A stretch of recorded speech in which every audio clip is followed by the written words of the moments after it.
Hi friends, welcome to our channel. வாங்க friends, வீடியோக்குள்ள போலாம்.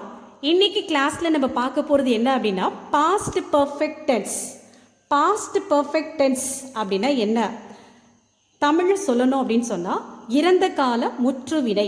இதை தான் நம்ம past perfect tense அப்படின்னு சொல்லுவோம். பாஸ்ட் பர்ஃபெக்ட் டென்ஸ் நம்ம எங்கே யூஸ் பண்ணணும் அப்படின்னு பார்த்தீங்கன்னா நம்ம பேசும்போது சொல்லுவோம் இல்லையா, நேற்று நான் அந்த ஊருக்கு போயிருந்தேன் அப்படின்னு சொல்லுவோம். போயிருந்தேன் அப்படின்னு சொல்லுவோம். நான் உன்னிடம் இதை கேட்டு இருந்தேன் அப்படின்னு சொல்லுவோம். இந்த மாதிரி இடத்துல நம்ம பாஸ்ட் பர்ஃபெக்ட் டென்ஸ் யூஸ் பண்ணணுங்க. இதே போல கேட்டு இருந்தேன், சென்றிருந்தேன், சொல்லி இருந்தேன், இந்த மாதிரி வர்றது எல்லாமே நமக்கு பாஸ்ட் பர்ஃபெக்ட் டென்ஸ் தாங்க. இந்த இடத்துல நீங்கள் இன்னொன்று நல்லா யோசிக்கணும். நான் கேட்டு இருந்தேன் அப்படின்னு சொன்னால் அது பாஸ்ட் பர்ஃபெக்ட். அதே கேட்டு இருக்கிறேன் அப்படின்னு சொன்னால் அது ப்ரெசன்ட் பர்ஃபெக்ட். சென்று இருந்தேன் அப்படின்னு சொன்னால் அது பாஸ்ட் பர்ஃபெக்ட். சென்று இருக்கிறேன் அப்படின்னு சொன்னால் அது ப்ரெசன்ட் பர்ஃபெக்ட். சொல்லி இருந்தேன் அப்படின்னு சொன்னால் அது பாஸ்ட் பர்ஃபெக்ட். சொல்லி இருக்கிறேன் அப்படின்னு சொன்னால் அது ப்ரெசன்ட் பர்ஃபெக்ட். இப்போது இந்த பாஸ்ட் பர்ஃபெக்ட் டென்ஸ் வேறு எங்கே நம்ம யூஸ் பண்ணணும் அப்படின்றதையும் நான் சொல்கிறேன். சில இடங்களில் பார்த்தீங்கன்னா இரண்டு செயல்கள் நடக்கும். அந்த நடந்து முடிஞ்ச ரெண்டு செயலில் ஃபஸ்ட்டு எந்த செயல் நடந்து முடிஞ்சிச்சோ அதுக்கு நம்ம பாஸ்ட் பர்ஃபெக்ட் டென்ஸ் யூஸ் பண்ணணுங்க. இப்போ ஃபார் எக்ஸாம்பிளுக்கு என்ன சொல்லலாம் அப்படின்னா, குழந்தை பால் குடித்து விட்டு தூங்கியது.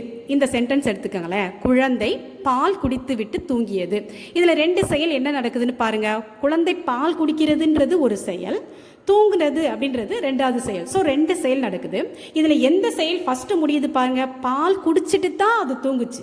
அப்போ பால் குடித்தது தான் ஃபஸ்ட்டு செயல். அப்போ ஃபஸ்ட்டு முடிஞ்ச செயலுக்கு நம்ம என்ன செய்யணும் அப்படின்னா பாஸ்ட் பர்ஃபெக்ட் டென்ஸ் யூஸ் பண்ணணும். ரெண்டாவது முடிஞ்ச செயலுக்கு சிம்பிளி பாஸ்ட் டென்ஸ் யூஸ் பண்ணால் போதுங்க.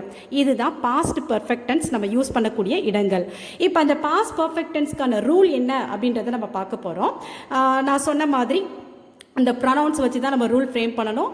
இதில் ரொம்ப ஈஸியாக ஞாபகம் வச்சுக்கலாம் பாஸ்ட் பர்ஃபெக்ட் டென்ஸ். ஏன்னு கேட்டால் இங்கே நம்ம சப்ஜெக்ட் என்னவாக இருந்தாலும் நம்ம கவலைப்பட தேவையில்லை. நம்ம என்ன எழுதினா போதும், ஹேட் ப்ளஸ் V3 போட்டால் போதுங்க. அதுதான் இதனுடைய ஆன்சர்.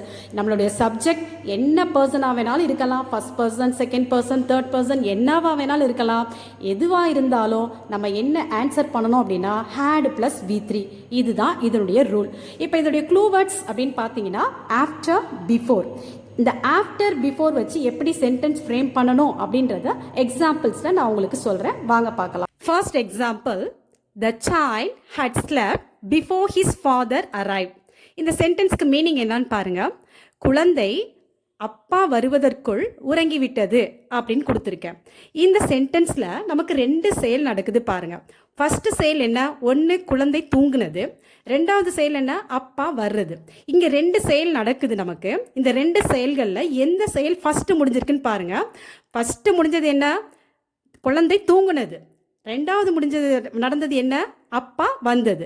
அப்போ ஃபஸ்ட்டு முடிஞ்ச செயலுக்கு தான் நீங்கள் என்ன யூஸ் பண்ணணும், பாஸ்ட் பர்ஃபெக்ட் டென்ஸ் யூஸ் பண்ணணும். அப்போ பாஸ்ட் பர்ஃபெக்ட் டென்ஸ் நம்ம யூஸ் பண்ணும் பொழுது நம்ம என்ன செய்யணும், என்ன சப்ஜெக்டில் ஆரம்பிச்சிருக்கு அப்படின்னு பாருங்கள். த சைல்டு அப்படின்னு ஆரம்பிச்சிருக்கு. சைல்டு அப்படின்றது இட்டில் வரும். நம்ம இந்த பாஸ்ட் பர்ஃபெக்ட் டென்ஸை பொறுத்த வரைக்கும் நம்ம என்ன சப்ஜெக்டில் ஆரம்பிக்குது அப்படின்றத பற்றி நம்ம கவலைப்படவே தேவையில்லை.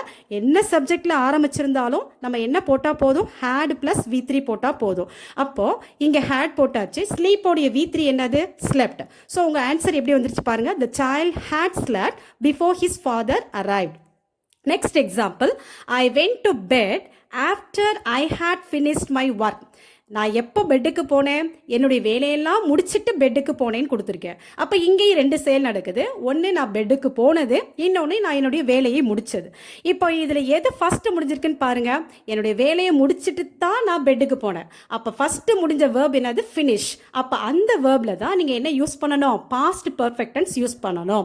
அப்போ நீங்கள் பாஸ்ட் பர்ஃபெக்ட் டென்ஸ் யூஸ் பண்ணும்போது ரூல் என்ன, ஹேட் ப்ளஸ் V3. அப்போ ஹேட் போட்டாச்சு. ஃபினிஷோடைய V3 ஃபினிஷ்ட். அதனால உங்கள் ஆன்சர் எப்படி வந்துருச்சு, ஐ had finished my work அப்படின்னு வந்துருச்சு. Third one, she had reached the school before the bell rang. இப்போ இந்த சென்டென்ஸோடைய அர்த்தம் பாருங்க. அவள் ஸ்கூலை வந்து ரீச் பண்ணிட்டா. எப்போ ரீச் பண்ணா? பெல் அடிக்கிறதுக்கு முன்னாடி. பிஃபோர்னா முன்னாடின்னு அர்த்தம் இல்லையா? அப்போ பெல் அடிக்கிறதுக்கு முன்னாடி அவள் ஸ்கூலில் போய் சேர்ந்துட்டா அப்படின்னு நான் கொடுத்துருக்கேன். இந்த இடத்துலையும் 2 செயல்கள் நடக்குது. என்னென்ன செயல்கள் நடக்குதுன்னு பாருங்க. ஒன்று அவள் ஸ்கூலுக்கு போனது, இன்னொன்று பெல் அடித்தது. இந்த 2 செயலில் எது ஃபஸ்ட்டு முடிஞ்சு பாருங்க. பெல் அடிக்கிறதுக்கு முன்னாடி அவள் ஸ்கூலுக்கு போயிட்டா. அப்போ அவள் ஸ்கூலுக்கு போனது தான் ஃபஸ்ட்டு முடிஞ்ச செயல். ஸோ அந்த இடத்துல வர வேர்பில் தான் நம்ம என்ன யூஸ் பண்ணணும்? பாஸ்ட் பர்ஃபெக்ட் டென்ஸ் யூஸ் பண்ணணும். அப்போ பாஸ்ட் பர்ஃபெக்ட் டென்ஸ் எங்கே வரணும்? இந்த ரீச் அப்படின்ற வேர்பில் நமக்கு பாஸ்ட் பர்ஃபெக்ட் டென்ஸ் வரணும். அப்போது ரூல் என்ன? என்ன சப்ஜெக்டாக இருந்தாலும் ஹேட் போடணும். ஸோ ஹேட் போட்டாச்சு. ரீச் உடைய V3 என்ன? ரீச்டு. ஸோ நம்மளுடைய ஆன்சர் எப்படி வந்துருச்சு? She had reach the school before the bell rang. அவ்வளோதாங்க. 4th ஒன் பாருங்க. The train had left the station before we reached. இந்த சென்டென்ஸ்க்கு மீனிங் என்னன்னு யோசிங்க. The train had left the station before we reached. Train வந்து ஸ்டேஷனை விட்டு போயிடுச்சு. எப்போ? Before we reached. நாங்கள் போகிறதுக்குள்ள ட்ரெயின் போயிடுச்சு அப்படின்னு நாங்கள் கொடுத்துருக்கேன். இப்போ இந்த இடத்துலையும் பாருங்கள், நமக்கு 2 செயல்கள் நடக்குது. ஒன்று ட்ரெயின் போனது, இன்னொன்று நம்ம ஸ்டேஷனுக்கு போனது. இந்த 2 செயல்களில் எது ஃபஸ்ட்டு நடந்துச்சு பாருங்கள். ட்ரெயின் போனதுக்கு பிறகு தான் நம்ம ஸ்டேஷனுக்கு நாங்கள் போயிருக்கோன்னு கொடுத்துருக்கேன். அப்போ ஃபஸ்ட்டு நடந்தது ட்ரெயின் போனது தான். ஸோ அந்த இடத்துல நம்ம என்ன செய்யணும்? பாஸ்ட் பர்ஃபெக்ட் டென்ஸ் யூஸ் பண்ணணும். அப்போ ட்ரெயின் போனது அப்படின்னு கூறிய வேர்ப் நம்ம என்ன யூஸ் பண்ணுறோம்? லீவ். அப்போ இந்த லீவ் வேர்பில் தான் நம்ம பாஸ்ட் பர்ஃபெக்ட் டென்ஸ் யூஸ் பண்ணணும். அப்போ உங்களுடைய ஆன்சர் எப்படி வந்துருச்சு? The train had left the station before we reached. இந்த எல்லா சென்டென்ஸ்லையும் நீங்கள் ஒன்று கவனிக்கணும். என்னன்னா, ஃபஸ்ட்டு முடிஞ்ச செயலுக்கு நம்ம பாஸ்ட் பர்ஃபெக்ட் டென்ஸ் யூஸ் பண்ணுறோம். அதே சமயத்தில் செகண்ட் முடிஞ்ச செயலுக்கு பார்த்தீங்கன்னா சிம்பிளி பாஸ்ட் டென்ஸ் தான் யூஸ் பண்ணியிருப்போம். எல்லா இடத்துலையுமே 2வது முடிஞ்ச செயலுக்கு பாஸ்ட் டென்ஸில் சொன்னால் போதுமானது. இப்போ லாஸ்ட் எக்ஸாம்பிள் பாருங்கள். The teacher collected the papers after the students had completed their exam அப்படின்னு கொடுத்துருக்கேன். இந்த சென்டென்ஸோடைய மீனிங் என்ன? டீச்சர்ஸ் பேப்பர் கலெக்ட் பண்ணாங்க. எப்போ கலெக்ட் பண்ணாங்க? ஸ்டூடெண்ட்ஸ் எல்லாம் எக்ஸாம் முடித்த பிறகு கலெக்ட் பண்ணாங்க.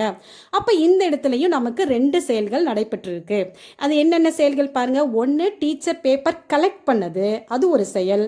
2வது இன்னொரு செயல் என்ன நடந்திருக்கு அப்படின்னு பார்த்தா ஸ்டூடெண்ட்ஸ் எக்ஸாம் எழுதினது. இந்த 2 செயல்களில் எது முதல் நடந்திருக்குன்னு பாருங்கள். டீச்சர் எப்போ பேப்பரை கலெக்ட் பண்ணாங்க? ஸ்டூடெண்ட்ஸ் எக்ஸாம் முடித்த பிறகு தான் கலெக்ட் பண்ணாங்க. அப்போ ஃபஸ்ட்டு முடிஞ்ச செயல் எது? ஸ்டூடெண்ட்ஸ் எக்ஸாம் முடித்தது. அப்போ ஸ்டூடெண்ட்ஸ் எக்ஸாம் முடித்ததை நீங்கள் பாஸ்ட் பர்ஃபெக்டில் சொல்லணும். டீச்சர் பேப்பர் கலெக்ட் பண்ணதை பாஸ்ட் டென்ஸில் சொல்லணும். ஸோ உங்களுடைய ஆன்சர் எப்படி வந்துடும்? The teacher collected the papers after the students had completed their exam. இவ்வளோ தாங்க past perfect tense. Okay friends, past perfect tense உங்களுக்கு தெளிவாக இருந்துச்சுன்னு சொன்னால் இந்த எக்ஸசைஸை ட்ரை பண்ணுங்கள். First one, my father went home after he does his friend. நீங்கள் யூஸ் பண்ணக்கூடிய verb meet. Second one, the child toss before it drank the milk. என்ன வேர்ப் யூஸ் பண்ணணும்? Sleep. Third one, Meena toss the station before the bus arrived. என்ன verb use பண்ணணும் நீங்கள்? Reach. Last one, she went to the market after she does her homework. நீங்கள் use பண்ணக்கூடிய verb complete. So இந்த எக்ஸசைஸை try பண்ணுங்கள். கரெக்டாக ஆன்சர்ஸ் வந்துருச்சுன்னு சொன்னால் அடுத்த வீடியோக்கு நீங்கள் வர்றதுக்கு முன்னாடி நான் முன்னாடி சொல்லி கொடுத்த எல்லா வீடியோஸையும் ஒரு தடவை பார்த்துட்டு எல்லா டென்சஸையும் ஒரு தடவை ரீகால் பண்ணிக்கோங்க. இதோட இன்னைக்கு கிளாஸை முடிச்சுக்கலாம். Hey friends, I hope you all have understood the concept. Thank you for watching my video. Keep supporting me. Please like, share and subscribe my video. Thank you.